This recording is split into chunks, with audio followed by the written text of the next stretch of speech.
and I'm going to hit record. And it's cool. The Mix Pre 6, when you hit record, it goes boop, like it's like a beep, and it's kind of cool. That is actually really handy because I have forgotten to hit record a couple times. Oh yeah, dude, haven't we all? That's just one thing that happens when you're a podcast producer.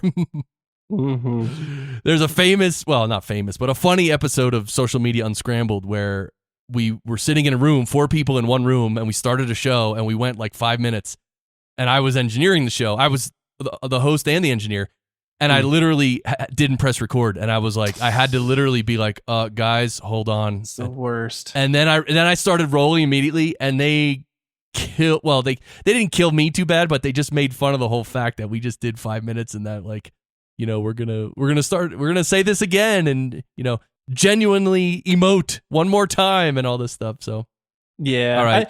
I try to see the positive. I'm like, all right, that was a practice round. Now I'm warmed up. Give him that line. All right, let's do it. Yeah. Mm-hmm. Can we curse on this show or? Oh, actually, I don't really prefer that, but I'm with you on that. You know. But anyway, welcome to the show, everybody. I'm really confused because normally when I'm playing the intro music, it's at a normal volume, but I'm playing it like a little lower.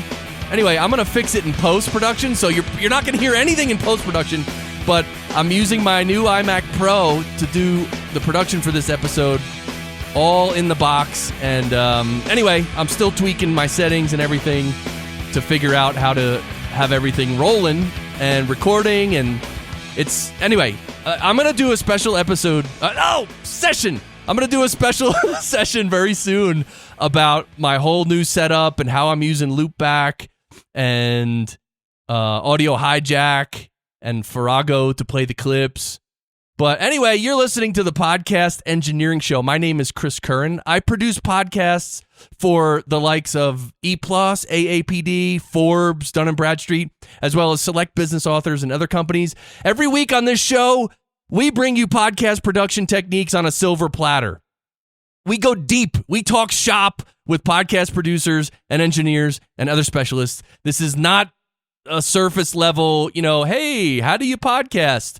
Oh, just plug in a mic and talk and then upload it. No. This is serious, this show. And if you want to enjoy previous episodes, go ahead. There's a lot of deep stuff we've talked about with all kinds of awesome guests. I actually have a background in audio engineering in the music business, and I entered podcasting about 6 or 7 years ago, and I noticed and still notice a huge lack of audio skills in podcasting. I mean, it's not surprising. I mean, we can't expect the average person off the street to actually know what they're doing with a microphone and how to record it and how to make it sound good. I mean, you can. It's not going to happen. So if you listen to the show and implement the best of what you learn here, your podcast will sound a lot better, and you'll spend less time producing them. Of course, you know who's with me, don't you? As I'm scrolling, I'm stalling for a second here. Barry, of course, is with me. Barry, are you ready to go? Yeah. Oh, yeah. Oh, man. I was quick on the draw with my new soundboard. Barry, ready to go? Yeah. Oh, yeah. Wow, I'm going to have to get used to that. There's like no delay when I click the button and Barry's voice plays. I mean, Barry's here with me. What am I talking about? Barry, you're a real person, right? That's frightening. That's frightening. All right, well, today we have Aaron Dowd here. He's been producing podcasts for many years. He's working at SimpleCast now as the podcaster success lead. He also does some customer support there, too. He's got a podcasting setup. We're going to get all into it. But Aaron Dowd, welcome to the Podcast Engineering Show. Hey, Chris, thanks for having me on. I appreciate the opportunity. I need applause. I don't have my applause clip. Anyway. You'll get there. It's somewhere. It's like when you move to a new house and you're like, where's my old running shoes? And you're like, please, it's going to take you 7 months to unpack that box. But anyway, Aaron, good to have you here. You know, and everyone knows. If you don't know, you're going to find out right now. We start with the speed round. That's right. Within about 30 seconds or 60 seconds, Aaron, you have to tell us what equipment and workflow you're doing over there. So the equipment you're using, start with the mic, what it's plugged into, where the signal flows, and then where you're recording it, and go through to post-production, like what software and how you process the audio all the way until you upload it. And see if you could do it in 60 seconds. I wish I had a clock, but yeah, you can do it. I do have a clock. Do you want me to set it up? No. Hey Siri, set a timer okay. for 60 seconds. Actually, it's funny how few of my guests actually do it in a reasonable period of time. Some people just start talking for like 10 minutes, and it's like, it's okay. Trying to use HomePod. Okay, let's dive into it. I am using a Shure Beta 87A microphone into a Focusrite Scarlett Solo interface via a Monoprice XLR cable. I have a $15 pop filter on a $15 mic stand. It's a newer one. Let's see, I record into Logic. I use Isotope's RX dialogue denoiser plugin and a little bit of EQ, compression, limiting, de-essing into a 2016 15-inch MacBook Pro. I said Logic already. Yeah, and that's about it. All right, so we're gonna get into this. So which Isotope RX6 software do you have? Oh, sorry. It's Isotope RX. The dialogue denoiser plugin comes in either the RX Elements pack. And okay, there's the timer. I did it. Perfect. Isotope RX dialogue denoiser. Fantastic for removing background noise. It's a plugin. You can get it for $129 new in the Elements plugin pack, or you can buy the full suite, which is a standalone app that you can put audio into and fix up, and it comes with other stuff too. So really sweet. I enjoy it. Oh, that's cool. Yeah, because I talk a lot on the show about the RX6, which is the Isotope's like monster flagship software, which has the denoiser. It has like a million other things too. So that's cool that you have it as a standalone. Yeah. So it actually comes with a plugin that you can use inside of Logic or GarageBand, or I think pretty much any audio editing software. That's cool. So you're actually producing podcasts for some different people. So just go over that production flow. Are you connecting with them online, or do they just send in you files? How do you do it? Yeah, so when it really started off, because there was a show I listened to called the Shop Talk Show that I really liked. This was about 2012. It was about web design development, which I was trying to learn because I'm a musician. I play drums. And so I was in my early 20s and I was like, God, being broke sucks. And I want all this audio gear. And so I was like, maybe I could learn how to record and produce demos for my bands. So like, I'll buy a microphone and just whatever's cheap, and I'll buy a little interface. And so I was learning that stuff, and I was listening to podcasts because I thought I could get a job working as a web developer or designer or something, so I could make some money.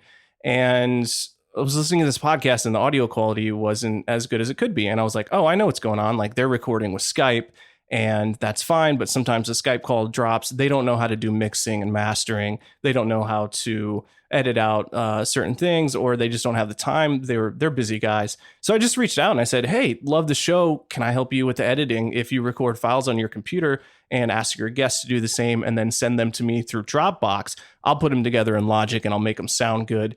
I didn't know a lot about mixing and mastering back then, but I knew enough, and I'd produced like one show with some friends. And so I kind of figured it out as I went, and they referred some people to me. They started telling their friends about me, a show called Happy Mondays. And then it just turned into just a bunch of other people. So that's kind of the workflow. I still recommend. I really like talking to people over Skype and then having everyone record a local audio file. And Zencastr makes that really easy these days because, a lot of people don't necessarily know how to record a good file. Although you mentioned that earlier, and I kind of feel like we as audio engineer and audio nerds, we have a responsibility to teach people the basics and how to record a file that sounds good, just because that's going to make our lives so much easier. And it'll really spread podcasting and kind of take it to the next level in terms of audio quality. So I appreciate what you're doing here and trying to educate people. That's really cool. But yeah, for me, it was just like, I just want the shows I listen to sound good, and I want to help any way that I can. So that's what I did, and it turned into a full-time career after about a year and a half, and then some time and effort. Right.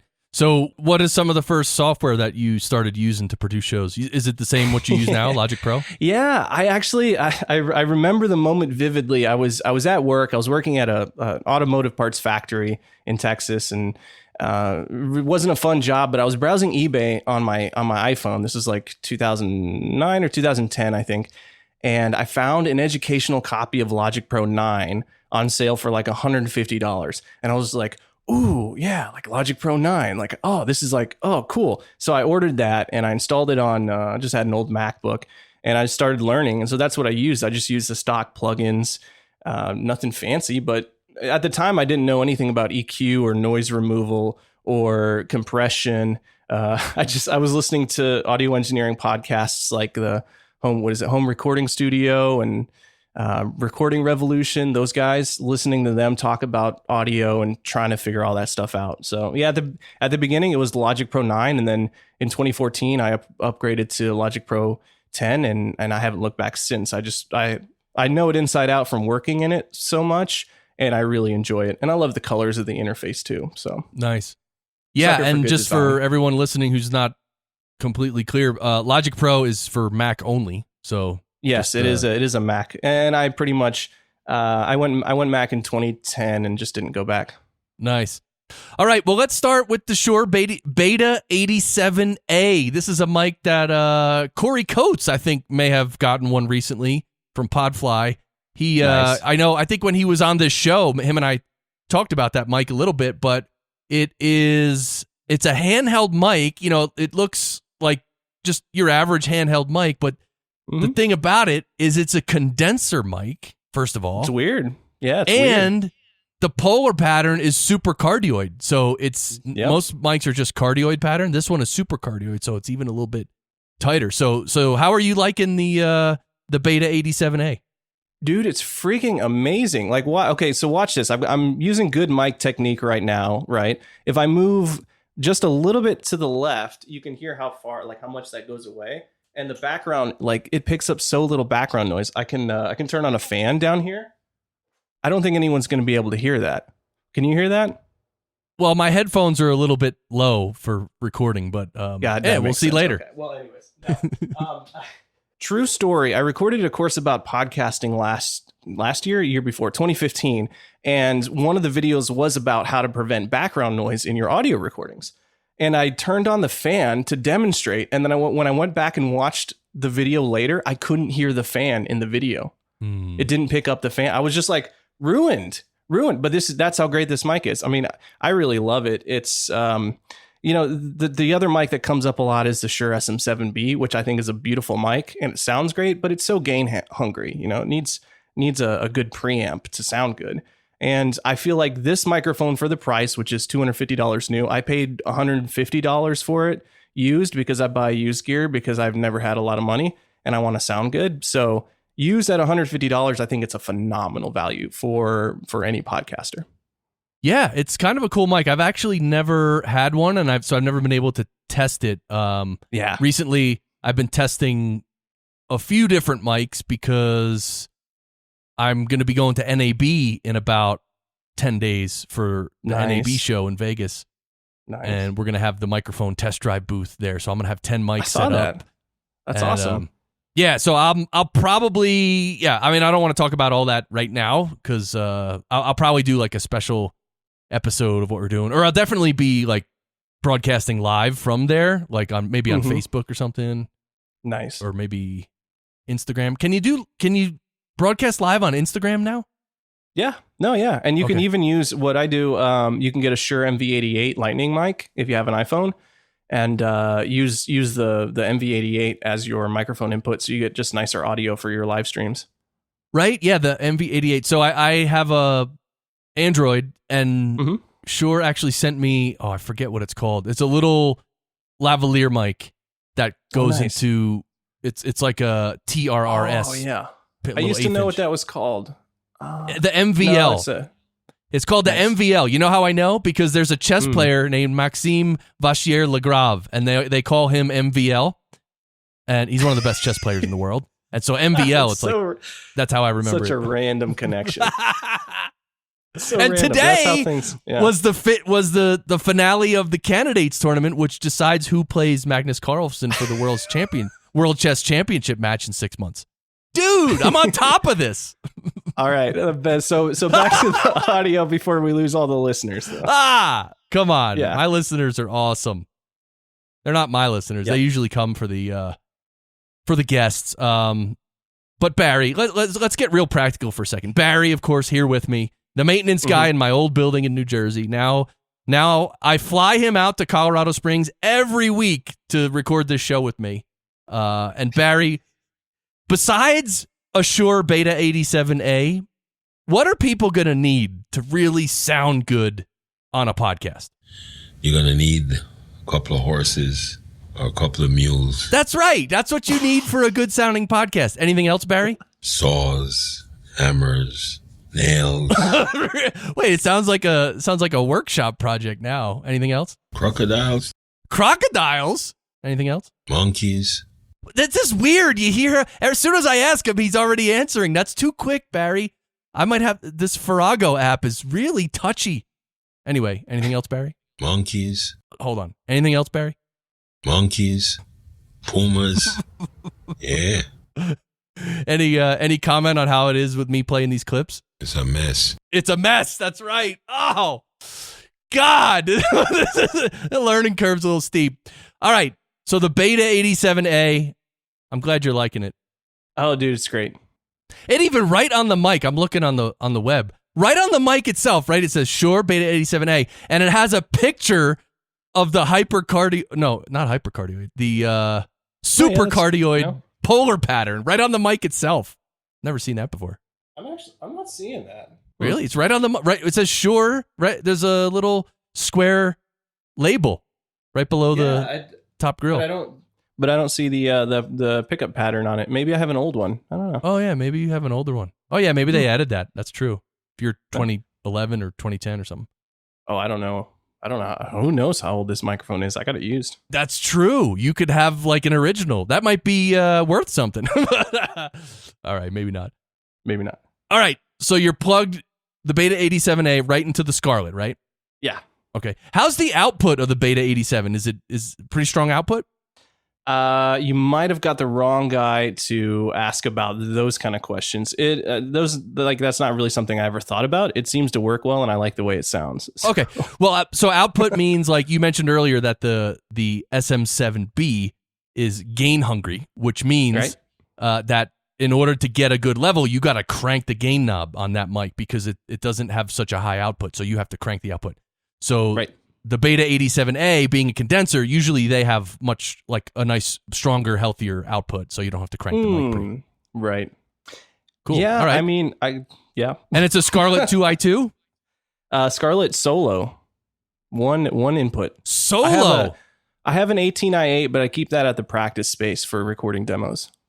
Because most of the time at home, I'm just me, just recording. Nice. So it's pretty much the same as the Scarlett 2i2, but it's just one input. Yeah. Yeah, there might be fewer outputs as well. Right. And it's a little bit cheaper, but right, I think it's $100 probably. Yeah, it's nice. Yeah, I think the Solo's $100 and the 2i2 is $150. But yeah, they're just nice little interfaces. I mean, that's all you need is to get the audio in and out. That's it. Mm-hmm. All right, you got a pop filter. So wait, you got a pop filter for your Beta 87A. Is that like the foam thing that goes over the end of the mic? No, that's windscreen. So this is actually, and I can send you a link, or if you want to check out the gear, it's at kit.com/thepodcastdude. But this is like a little, it's a weird mic clip. It's like a shock mount, like you'd see on a shotgun mic, but it's a little bit bigger, so it fits, these style of microphones, not the big condenser ones, but the handheld style microphones like the 58s, holds that. And then it's got this rod that comes out with this little pop filter screen thing. And it's very unique, but it works really well. And it was cheap. It was like $15. So because some of the cheaper pop filters, they tend to kind of droop. I don't know if you've ever experienced the droop with a pop filter, but it's annoying and you got to move it. This one stays in place. It's great. Like I said, for the clip and the boom arm, which clips onto my my IKEA standing desk, it was like $30 total. So it works out. It's great. Yeah, that's cool. All right, cool. So then you're using Logic Pro. What kind of plugins are you using in Logic Pro?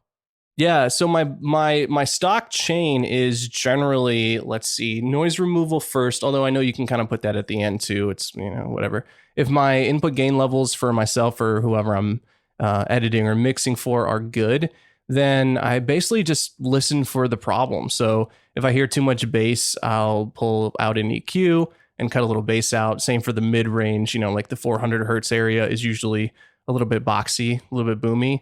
400, 500, maybe dip a little bit out right there. Throw on a de-esser if there's some sharp S's. Compressor if there's a broad dynamic range. And then the adaptive limiter just to make sure that nothing kind of clips. And usually add a couple of dB. I check, there's a loudness meter plugin for Logic, which allows you to check the LUFS loudness. And so I try to get that within, negative 16 to 18 dB on average, because I know there's a bunch of different standards for how loud podcasts should be.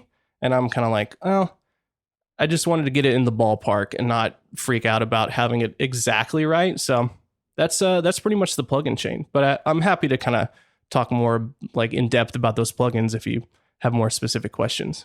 Yeah. So and okay, besides the dialogue denoiser, which you talked about, besides that, the EQ, like the EQ, the de-esser, the compressor, those are all stock plugins from Logic Pro? Yeah. Oh, cool. Okay, and the adaptive limiter is also a stock plugin. Correct. Yeah. So the only plugins that are not stock would be Isotope's dialogue denoiser and Isotope's declip, because those are the two clipping and background noise are the main problems that I see with most of the files that get sent to me. Outside of like bad mic technique or improper input gain levels. But if I get someone and I can just show them how to do input gain levels correctly and not record in a noisy or echoey room, then the stock plugins are definitely enough to make a podcast sound good. Cool. So now in your workflow itself, like you're using these different plugins and, obviously you only use the ones you need, right? If something sounds awesome already, you're not going to touch it. But exactly. What is the order you do it? Like, do you do your RX, the declip and the dialogue denoiser first and then like process the file? Or do you just literally have these in a plugin chain and you just adjust them all? Yeah, normally there is kind of an order. So I bus or I create a bus track or an aux track for all the vocals in a podcast. So let's say there's 3 guests or one host and 2 guests. I will route all of them to a single bus and do some like generic processing. So that's a noise removal plugin set to kind of a light setting, because I don't want to, if you set up noise removal plugins, if you use them too aggressively, they can kind of take some of the life and the air out of a recording.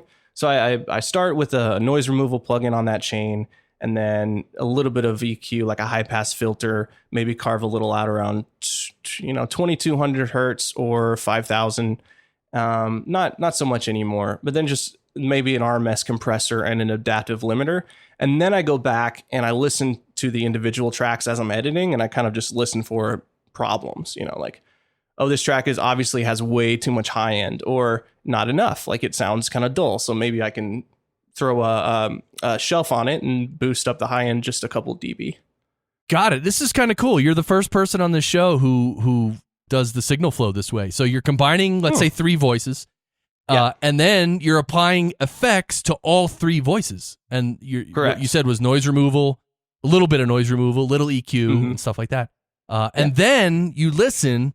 And I'm just seeing if I get it all correct, then you listen, and if one voice in particular needs a little more love, a little more work, then you go to that specific voice track and adjust it? Yep. And then I'll add or change plugins. Because what I found was that I end up doing a lot of duplication. So I would use like an RMS compressor on each track. With just a little bit of difference. And eventually, when you have 5 or 6 plugins on each track, trying to manage them all is just kind of annoying. So I realized after a year or two that I was basically using the same plugin chain on almost all my tracks, just with slight modifications. So I took the ones that could be kind of like default and just put them in a bus track. And then, and then I go back and do I need some EQ? Does this track need a declipper or some additional compression or do I need to turn it up or turn it down a little bit? And so, I think that in the professional audio world, it's called, what do they call it? Mixing into the master something. Yeah, it's like a submix or what basically comp track something, and you're basically like listening, putting everything through the plugins, and then you know adjusting it. So that's that. Yeah, that's the workflow I've found that works really well for podcast audio. Yeah, it's like a submix. So like that's done in music. It's done a lot with drums. So you'll bus all the drum tracks to like a stereo pair, like a left and right track, and then like, well, one trick is you just absolutely annihilate it with compression. but then you don't have the faders up real high. You bring the faders way down. So it just like you're adding this beef and this wall of presence, but you're not. It's not complete. It's you're keeping the overall gain level the same. You're just affecting the way it sounds.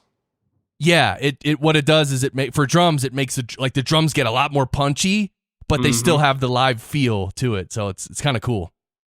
I want to get back into mixing music, honestly. I got into audio to start working on music, and then I got into podcast editing to kind of support my music habit, and then I fell in love with podcast editing and production. But now I want to get back into music too. Yeah, music has changed so much because now with all the plugins and everyone, you can mix songs right at your computer. It's amazing. However, there's still a lot to be said for a good recording studio and actually, tracking songs properly, recording the music properly. Like that's where the record is made. Oh yeah. Well, I just want to encourage anyone listening. I don't know what kind of music you enjoy, but there is an audio engineer producer called Will Yip. He lives in Pennsylvania. Go listen to some of his work, especially like Balance and Composure's 2013 album. And the latest Tiger's Jaw album. I forget what the name of his studio is, but he has the best drum room, and the sounds that come out of that from his records, out of his room, are just phenomenal. And I'm like, that is why you go into a studio to track, because you need a room that sounds amazing, and you need an engineer who knows how to make audio that sounds great. Yeah. And that's just not like, I can't make drum, even if you gave me the gear. I couldn't make drum recordings that sound as good as he does, because one, he's got an amazing room, and two, he knows how to make that sound that I love. So I think it's amazing that anyone can produce a podcast or record a demo or even record a full album. But man, if you can afford it, there's studios are amazing. Like I don't know. I love the environment. I love that there's a start and an end time as well. That's another problem with like producing creative things, is that you have no deadline. If you're paying for studio time, it's like you're there from Monday through Friday and then you're done. You got to get stuff done. You can't procrastinate.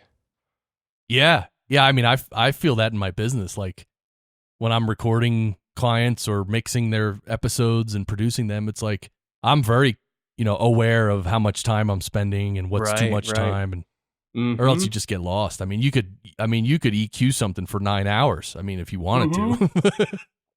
No, yeah, that's the hard part. That's, man, when I first got started, I feel like I spent so much time making so many tweaks, just like, I can get this sounding better. I can get this. I was trying to use multi-band compression on people's vocals, and I didn't even really understand like how compression worked. I didn't understand the basics of it. But there is that trade-off of like, okay, if you could invest a little bit of time and you learn and you watch some tutorials and you learn how to use these tools, you can make stuff sound better. But at the same time, you have to ship, you have to keep moving. Because, it is, as much as it is a podcast episode, and if you do it right, it can be a great asset forever. You also can't spend, who's the guy that, was it Axl Rose that spent 20 years on an album or something? Oh, God. I don't even know what he did. But anyway, he went off the rails. Somebody spent 20 years on an album. You can't do that with whatever it is you're making. And I've personally found that limiting yourself a little bit and giving yourself deadlines really helps you improve, because I think intentional practice and looking at your work critically and trying to identify how you can make it better, but then doing it over and over again is how you get better quickly. Yeah. I mean, I just produced an episode recently where the host, which is my client, sounded good. Everything's fine, right? Everything sounds normal, like it does every episode. Nice. The guest, though, was like speaking really soft and speaking loud and had noise and like it wasn't over the place. It wasn't completely horrible, but what I'm saying is the dynamic range was so much. Like he would just talk so soft and then he would talk loud, and like it's hard. That's like, to me, one of the more difficult situations of leveling two people's voices, because what you want to do really when you're producing a conversation between two people is have their voices be both the same volume, so they can both be, audible to the listener at the same volume. So, but if someone is really dynamic and then you compress them and you EQ them and then you try to match their general overall level to the other person, it's hard, because if you compare levels when the one guy's talking really soft, he sounds too low. But then when he gets loud, then he sounds too loud. And it's like you can only compress so much before it just sounds really bad and unnatural. So that's a struggle. That's the only time. That's when I produce episodes. That's the only time. That's the only thing that's one of the only things that will really make me spend a lot of time just to get it right. Oh yeah. So tell me about how you dealt with that, because I know how I would deal with that. I'd like to know, if you have time, how you what you did. Yeah. So, well, it comes down to compression. Well, first of all, even the noise reduction. If someone talks really loud and then talks really low, the problem with the times that they talk really low volume is that if they're in a noisy environment and you do noise reduction, it destroys part of their voice when they talk really low, because their voice gets too close to the noise floor. So but you can't avoid it. If you record it like that, that's it. You can't avoid it. There's nothing you can do. So that's the first hurdle, is noise reduction. If you need it, sometimes you don't need it, but yeah, then comes compression. You just, you got to use the right compressors, and I often use two compressors. The first one being a little more common. The first one being more of like almost like a limiter, where the ratio is really high, like 8-to-1 or 10-to-1, something like that. And then I use another compressor, which is the Waves LA2A or CLA2A, excuse me. Yeah, I love that one. I actually have that. That's a great one, but it's like the attack and release. It's just all, you don't have any control over attack and release, but it's not harsh. It's just sort of gentle. So I'll use that as my second compressor. Yeah, that's a great one. I find that tweaking the release time of the first compressor makes a big difference. So I'll mess with that a little bit. But then between two compressors, you can't crush it too much. You do the best you can. And then, of course, my secret weapon, which I've talked about on this show before, and something's with my voice today. I really need to drink water. Yeah, staying hydrated is very important for podcasting. I don't know. It feels like a million years since I recorded a session. Anyway, my secret weapon, everyone knows. All right, everyone say it at the same time. Wait. Can I take a guess? Yeah. Is it the vocal writer? Yes. You saw my tweet. No, I didn't. I'm familiar. Yeah, vocal writer. Vocal writer you have Waves. You've got Waves CL2A, I think, so.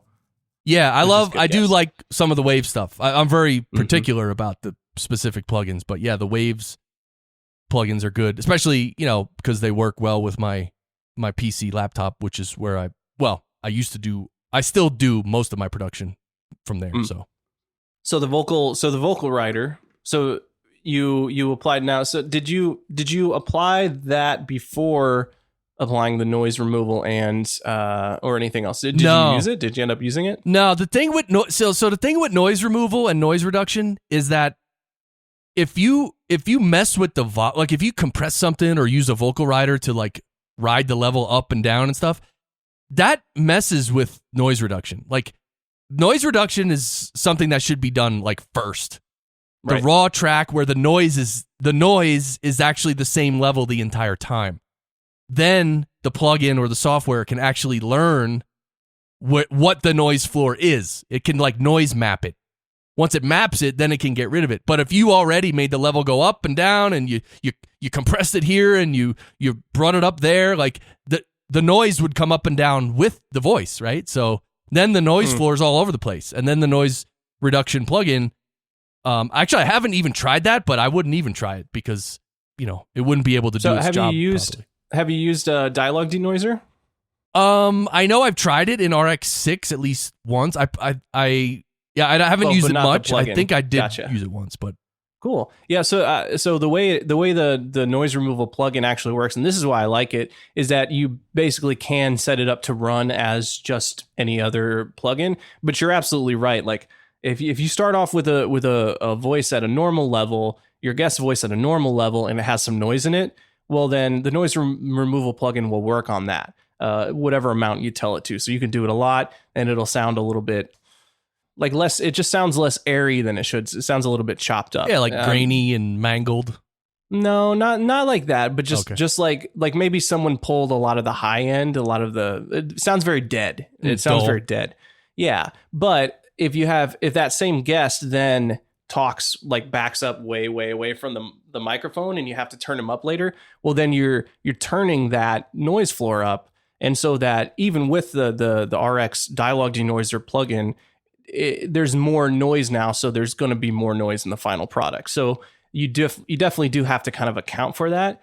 And yeah, I always dread getting those kind of files because it's like, man, when I produce a podcast episode, I want everyone on the show to sound good. And that means audio quality, but it also means editing. So if they make mistakes, if they flub something or a joke doesn't land, we can cut it out. I want them to sound smart and professional so that they want to do more podcasts, and also so that people get the value out of it, because a great show, like there are so many great shows that have given me so much great information and changed my life. I want to be able to produce that for people. And when I get an audio file that just is like really, really terrible audio quality, that there's really not much I can do, it makes me sad, because there's like, we can apply our tricks, but there's only so much you can do, Yeah.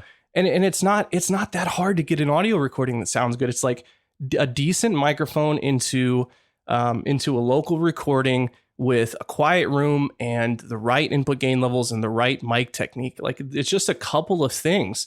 But if we can communicate that to the people making podcasts, to where it kind of becomes like common knowledge, then I feel like the podcasting industry as a whole will grow, and there will be more opportunities for people like us who are helping people produce shows. Sorry, That's my little rant. I've been thinking a lot about it lately. Yeah, I agree. And I also think that audio quality, and some people would think I'm absolutely crazy for saying this, but I really think the average audio quality of podcasts is one significant factor why podcast isn't growing like people want it to grow. Because all these shows sound like absolute rubbish. I mean, it's hard to listen to. You can't listen to it. Yep. I mean, how many times have we heard people find a show they like and they listen to about half an episode? Some people, hang on for a couple episodes, but then they're like, I just can't listen anymore. It's terrible. You can't even.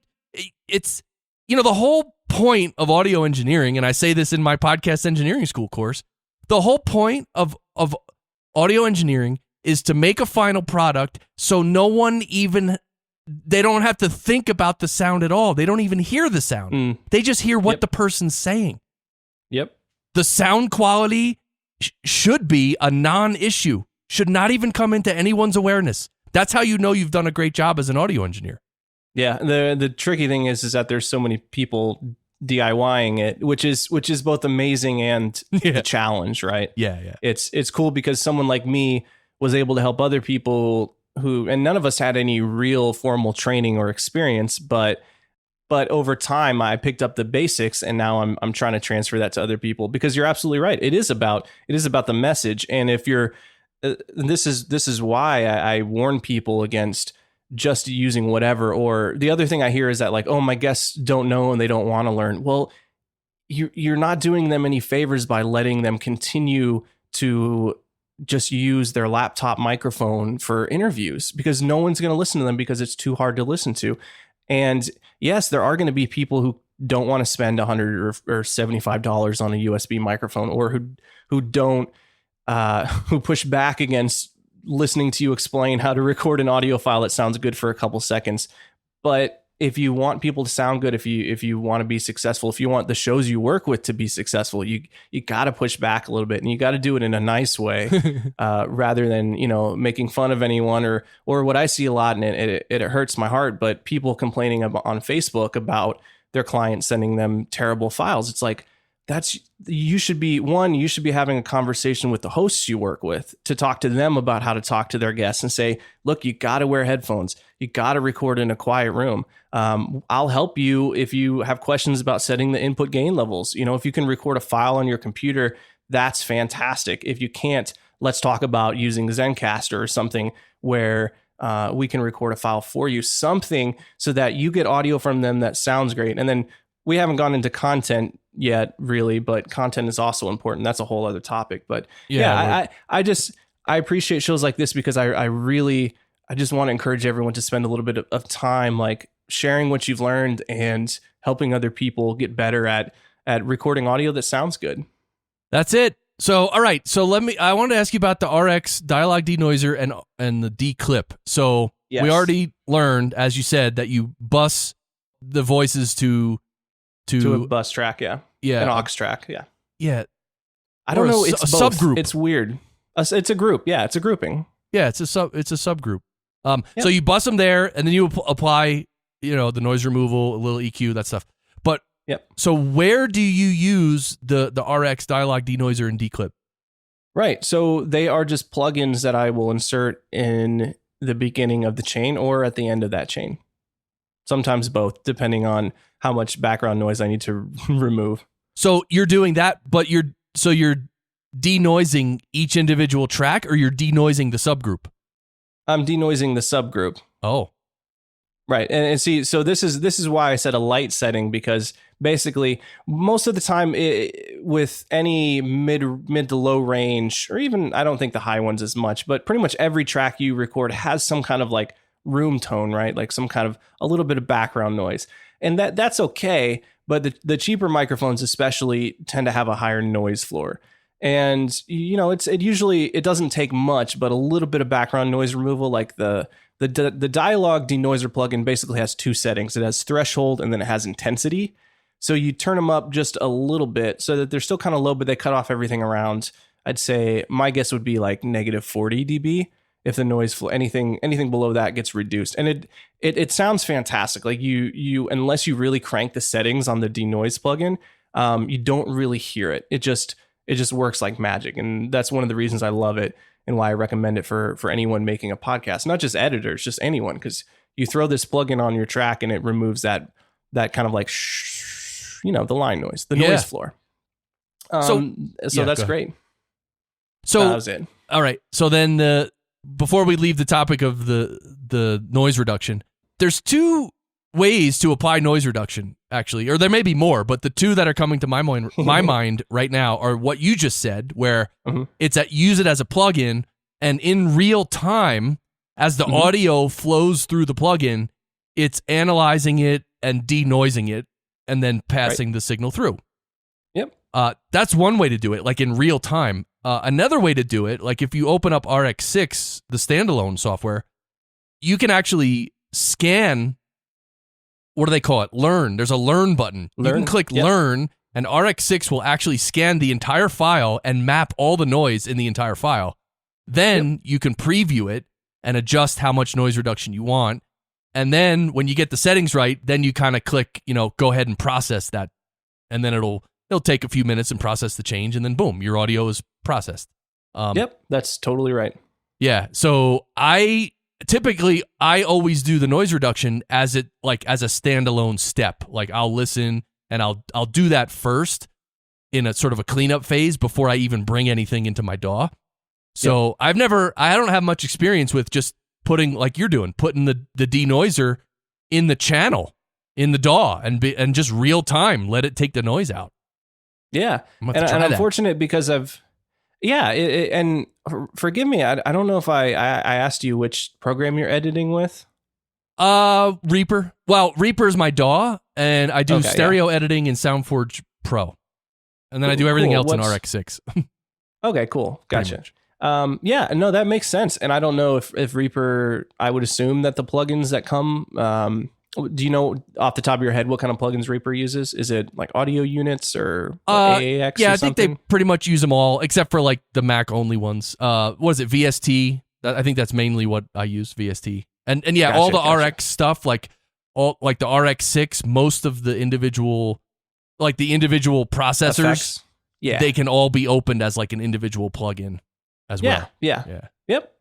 So yeah, I mean, and I'm fortunate because I've had, since I invested in a newish 13-inch MacBook Pro in late 2013 or 2014, and so I've always had decent computers which have been able to run, not as like I don't think I could produce a full album with 30 plugins or 50 plugins or whatever, but for a podcast with a couple of guests, and maybe 20, 30 plugins tops. If I'm really going crazy, the Macs that I have been able to handle it. So, it does. See, that's the cool thing. There really are so many ways to process audio. And in the end, what I found works best is just focusing on what sounds bad about this that I can fix and where and how. Right. And once I got that down, then it's like, then I don't have to stress about other things so much. And I can just focus on making it sound as good as I can, and then helping out in any other way that I can. Right.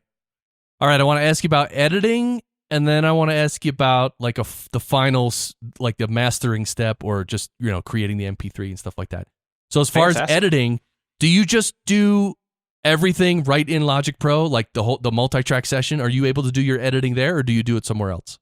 No, yeah, no, I absolutely do the editing in Logic, and I love it because you can edit multiple tracks quickly. So you hold down Command, which activates like a marquee tool, so you can click and drag across regions, and then you can just click on the selection that you've made to make cuts around the edges where you selected, or you can hit the delete key and it'll delete all those regions out of the track.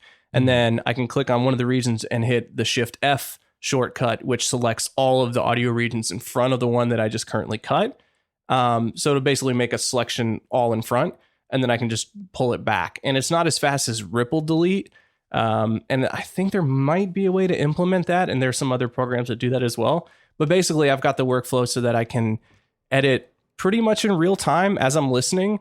And a lot of the times there's a feature in Logic Pro 10 called Verispeed that you can enable and turn on, which plays back audio at whatever percentage faster that you want. So 50% faster, or 100% faster. So 1.5 or 2x speed. Right. So I'll listen at 1.5 speed and do editing.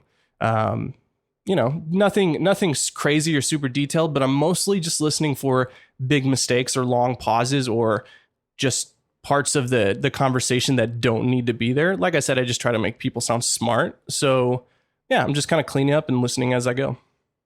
That's cool that you can listen at 1.5 speed. I like I said, I do my editing in SoundForge Pro, and that also has variable speed. So I'll crank it up to so nice. 1.6 or 1.7, and then just It helps so much just to get through like an hour conversation, Yeah, because there's not always that much that needs to be edited, but there's so much to listen to.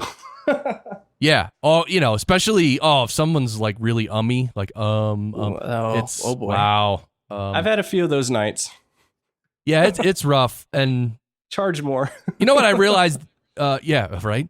What I realized, I think it was like a few days ago, I was editing an episode, and the guest was just really They're just not great saying, at speaking, just saying all the time, and like really pausing, and kind of like, here, I'll do it right now. What they were doing, sort of. And no, you don't have to. When everybody knows.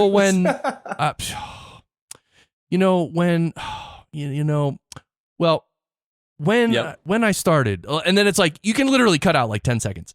That's rough. But yeah, it's just rough. So I had to go through it. But here's my realization. When I started editing the episode, I was literally really paying super close attention, cutting out every little thing I could. And by the time I got halfway through this hour-long conversation, I wasn't being quite as critical. Like, I was letting a couple things slide, and if it was an that sort of blended into the next word, and it would take me like literally 3 or 4 minutes to edit it properly, I would just I'll leave that one in. Yeah, no, and that's something I learned as a full-time editor too. I was working probably 8 or 10 shows every week, and it's hard because like I got paid a decent amount, but I also didn't get paid enough to spend 6 hours editing a 45-minute conversation. And you very easily can, especially if you get guests who aren't as comfortable talking and who just aren't natural speakers. Not, excuse me, there's no such thing as natural speakers. Really, it comes down to whether or not you're good at talking. And you know, people fall all over on that scale. And I frankly used to be a lot worse than I am now. And practice and time and attention and 75 live podcast episodes really, really helped me out a lot, but not everyone's there. And so it takes some patience. But yeah, I think I was a little bit more nitpicky about it in the beginning. And then nowadays it's like, I'm just listening for the big ones because everyone has kind of a normal way that they talk. And for most people, it's kind of natural to drop a, you know, or a like, or just people have all the different vocal tics, you know, but if you can clean up the main ones and clean up the obvious ones and the ones that you notice, and especially false starts and where people are talking over each other, cleaning up those takes a little bit of time, but I feel like it makes such a difference for the flow of the episode that it is kind of worth it. But every single little especially if they're going into other words, yeah, that's not as bad. Yeah. And sometimes when certain people, the way they use is when you take it out, it makes them sound funny. Like it does not sound natural anymore. I mean, so really there's only so much an editor can do, really. Yeah. I mean, sorry, if you need to crutch that bad and you sound that bad, then I mean, Think about it this way. If someone transcribed the entire episode, how would you feel about it? How would you clean it up? And that's, you know, if it would take you 5 hours to clean up the transcript, then your podcast editor has to deal with that too. Right. So try to, you know, and like I said earlier, everyone's at different levels of how good they are at speaking, and some of us need more practice than others, and you know, that's okay. Just do the best of what you can. But if you're editing a show like that and you're not being paid well enough to, you know, spend 5 hours, then you just have to be realistic and talk to the person you're working with and say, hey, you know, maybe this episode has a little bit more filler than other episodes, but you know, I can't spend 6 hours editing this because you're only basically paying me for 1 or 2. Right. So it's a hard conversation, but yeah. I mean, that's a hard conversation. And what we were talking about earlier, where trying to get people to buy the right mic and to have good, decent mic technique and all that. It's like, there's a lot of tough conversations with this recording podcast because I don't know, everybody thinks it's like, oh yeah, let's do a podcast. And I just did one for a corporate company where 3 people showed up. It was 3 of the most horrendous sounding sounds I've ever had on a podcast. And these are corporate people. Right. I mean, but you got to ask, like, what, and this is why I like to have conversations with people. Why did they want to start a podcast? Well, it's corporate. So it's like, they just have the idea of they want to get this information out. I mean, the episode itself, if you want to call it an episode, was 6.5 minutes. So corporate is very different. It's like, it's almost another animal where they just think they can, it's like a conference call to them. They can just jump on a conference call and, okay, let's do a podcast. And okay, you can do that, but you know, it's going to sound like that. So, and it's also not going to be the next Serial. Yeah, well, it is what it is. So, all right. So we talked about your editing in Logic Pro. That's cool that you do your editing right in the multitrack. And then, so do you render it there, or do you master? Like, do you put any mastering effects on your master bus, or do you do any mastering at all? Generally, I do what I would consider mastering on the vocal bus. So it runs into, it's a compressor RMS, usually set to around -16 decibels, with like a pretty slow. I don't know. Is 50 milliseconds a slow attack? I don't even know anymore. Like 50 seconds, like a 200-second release or an auto release, like a ratio of around 2 to 1, and makeup gain of usually just 2 or 3 dB. So it's doing, I think they call it gentle compression. And I think these are settings that are similar to someone's mastering bus. I saw one time they were doing it for music, but it seems to work. And then the adaptive limiter. And that's it. I export. I generally don't do anything to the master track. I don't put any plugins on it because I already have all the voices going through a bus. And then the music is usually already mixed and mastered. So as long as that's the proper loudness and it's professionally done, then I don't want to put a limiter or a compressor or an EQ on that music. I want to leave the music as it is. So I do the mastering stuff on the vocal bus. That's kind of another added benefit of that. Yeah, I like that. After that, I export a WAV file to drop into Marco Arment's Forecast app, which is kind of like it takes an uncompressed file, a WAV file, and turns it into an MP3, but it also adds podcast chapters or MP3 chapters. So I've been kind of messing with that lately. And I wrote a tutorial about that if you just look up Forecast by Marco Arment, if that sounds interesting. But basically it just allows me to add links and images and chapters to the MP3 file. And that's pretty much it. Then I upload it to the hosting service, and that's, show notes, whatever else. Right. Okay, so I want to ask you about this Forecast app. So this is is it Mac only, I'm assuming? It is Mac only. Yeah, Mac only. So it's called Forecast and it does Forecast, so yeah. You bring the wave into Forecast, or do you convert it to an MP3 first? Yep. No, right, you bring the wave in. You bring the wave into Forecast. It allows you to add the title, the podcast title, the episode title, and then the summary. And then you can drop artwork to add a square artwork file to your podcast, or, your cover art. And then you can add chapters. Let's see. Yeah, you can do chapter title. You can add a link to the chapter so people can click it if the app supports chapters. And then you can add an image for the chapter as well. And then you can choose your bit rate output for your MP3 file. So he's got 64 kilobytes per second mono, or 96, 128, or 160 in stereo. So I generally go, if there's no real music, then I'll go 64 or 96. And if there's good music, I'll usually either go 96 stereo or 128 stereo.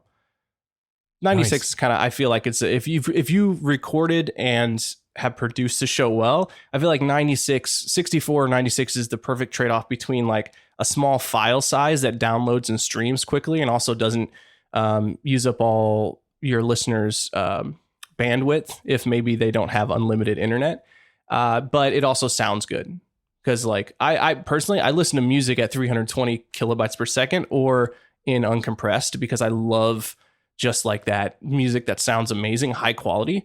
But podcasts are a little bit more simple than that, and they're not recorded in expensive studios with professional audio engineers most of the time. So I think that 64 or 96 kilobytes per second is a good trade-off. So mono, are you talking mono or stereo though? Yeah, either way. Okay. Stereo 64 is probably going to sound like crap. So yeah, 64 or 96 mono, 96 or 128 stereo. Yep. Okay. That makes sense. I think pretty much the average or sort of the unwritten standard is 64 for mono and 128 for stereo. Right. I believe. So, yeah, but like you said, I agree with you that if you record it properly and things sound good and the level's good, 96 in stereo. I actually have never published in that or created an MP3 with that, but I'm sure it would sound fine, right?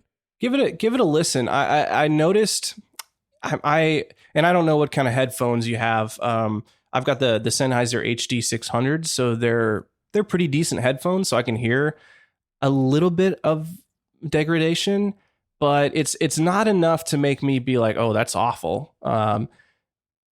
Because right. Like I've and the weird thing is that if I export a 96 kilobytes per second stereo file out of Logic, it does not sound as good as if I run it through Forecast and export as a 96. So I don't know exactly what that's all about, but yeah, I feel like it is kind of a sliding scale. It's like, do you want a small audio file or do you want slightly better audio quality but a bigger audio file? Yeah, you can guess which side of that line I fall on.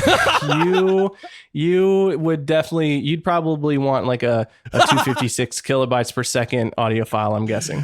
I actually sent out a tweet once, and I was like, would any of my listeners of the Podcast Engineering Show like to hear the show in full uncompressed wave format, 24-bit, 48 kilohertz?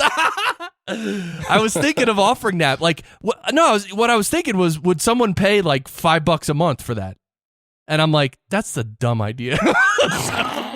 Well, no, here's what you should do though. You should make a case study out of this. You should export the same file, basically the same, plugins, whatever you normally do. Right. Export it in a wave format, export it in 256, one at 128, and then 96 and 64. So people can really hear the difference to say, like, how much does it actually change when you go from 64 mono to 128? And I think people will hear the difference, but then you have to say, well, is it enough of a difference to say I should be uploading this bigger file when I know that there might be people in my audience who don't have unlimited internet or who pay per gigabyte or something? It's just, those are kind of the things I think about, because I really want everyone to have access to podcasts, because podcasts helped me out a lot when I didn't have a lot of free cash to spend money on, or free money to spend on stuff. It was just, I just love the format and the medium. And I'm lucky now to have a little bit more income where I can buy stuff and support creators and all that. But I also think that we need to be responsible with the data that we're making people spend on us. Well, I could offer CDs. Like, I could burn CDs of the waves and mail them out. Ha! Come on. Hey, you should offer it and see if anyone takes you up on it. Well, I think I tweeted, and I don't think anyone responded to the tweet. I can't remember. Maybe I'll try it again. Curious. No, I don't think people care. Really, people want good content, and they want it to not sound bad. They want it to sound good. They want to enjoy listening to it and not think about how it sounds, like you said. Yeah. Well, I just thought of a test. Well, the test that you said, I think I will do that. Where I'll create a small clip, maybe like 30 seconds, and I'll save it in all these different formats, and then just, like file A, file B, file C, file D, file E, and then just let people hear them and ask them, like, which one's the full wave file and which one is the crappy MP3 file. Right? I think you'll be able to hear the lowest resolution. That'll pop out. 64 will sound like it'll sound compressed. And you'll be able to hear the wave version because it will sound just like noticeably better. But what I think you won't be able to hear is the difference between like maybe 64 or 96 or 96 and 128. Like, I think at that point, you're kind of going to go like, oh, that's kind of hard. Like, maybe you can't pick those out of a lineup. Right. So maybe I should do just 64 versus 96.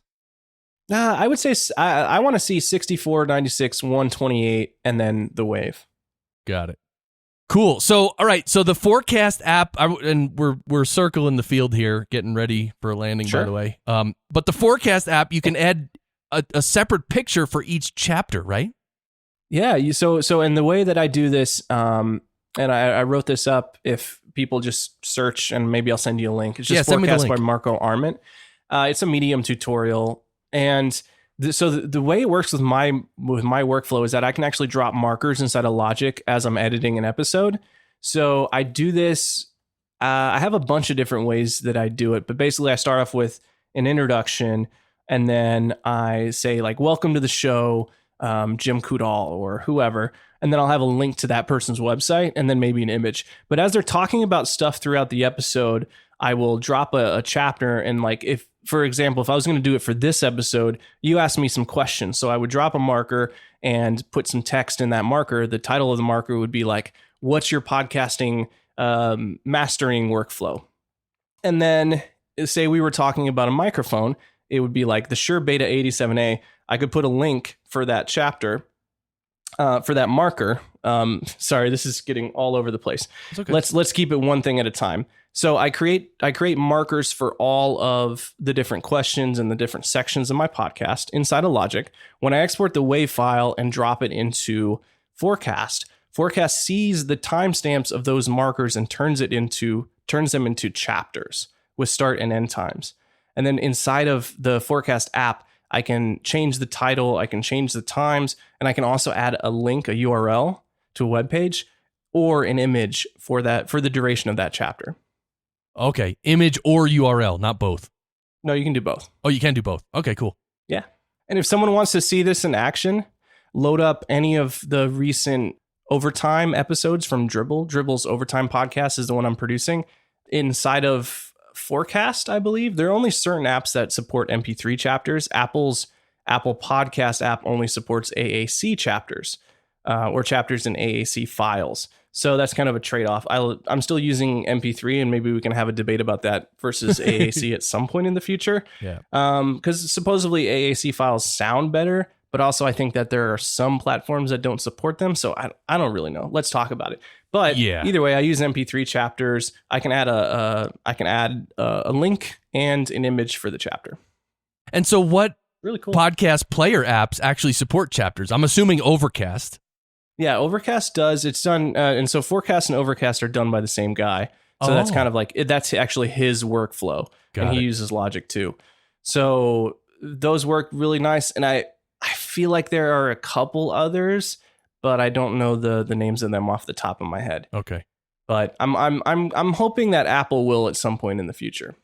Yeah, chapters is it's such a cool idea, and it's so helpful for the listener, but it's just not it's not done enough. So the podcast player companies, they're not really setting up chapters for everything. Like, you know what I mean? It's like one of those technologies that's awesome, and everybody probably will be doing it in like 10 years, but right now not enough people are doing it for anyone to really care, even though it's an awesome feature.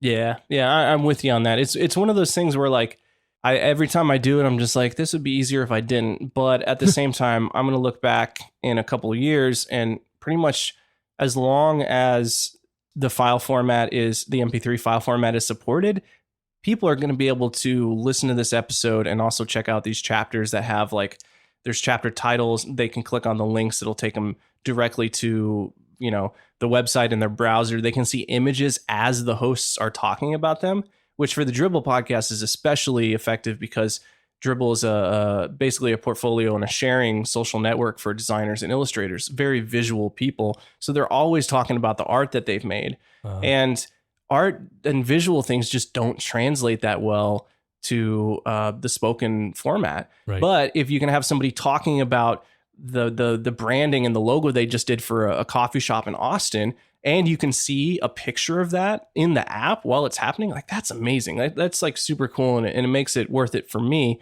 But also Dribble pays me well too. So I don't know that most people would be willing to pay money for that. And it also means you kind of have to think more about the different parts of your show and how to, what are you going to call the chapter? Where are you going to put a chapter? It's just like all of these questions that come up.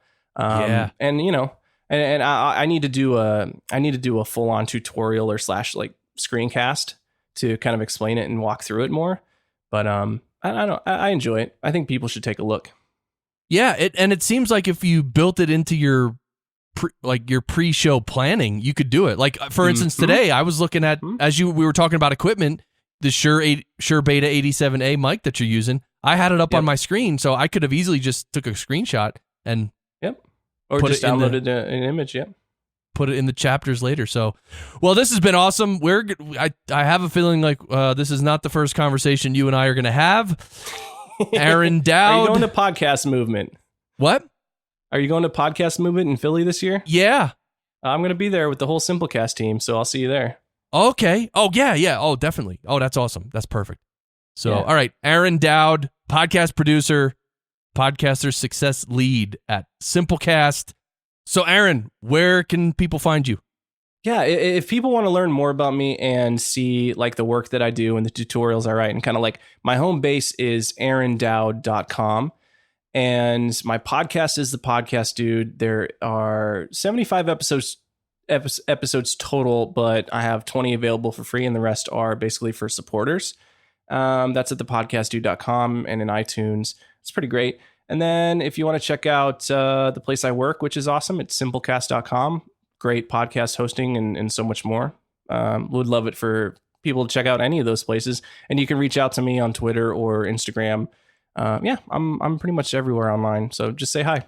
That's awesome. Yeah, everybody reach out and say hello. And here I am getting ready for the outro of the episode, a session, and I'm starting to play the music. So, Aaron, thanks again, man. This has been great. We'll have to talk again, and I'll definitely see you. Well, Podcast Movement's far away, but I'll definitely see you there. And at the end of, oh man, at the end of this session, we're gonna yell "Sound great." Okay?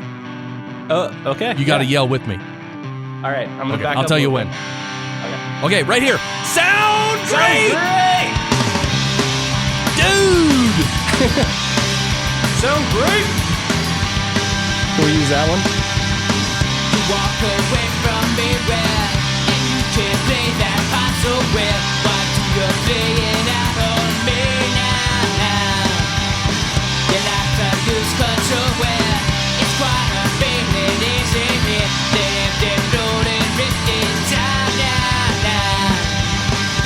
You tell me that you found something better. How should I respond to that? It's a lie. I don't wanna hear it. What do you want me to say? It's a lie. I don't wanna hear it. You react some empathy. You change your attitude well.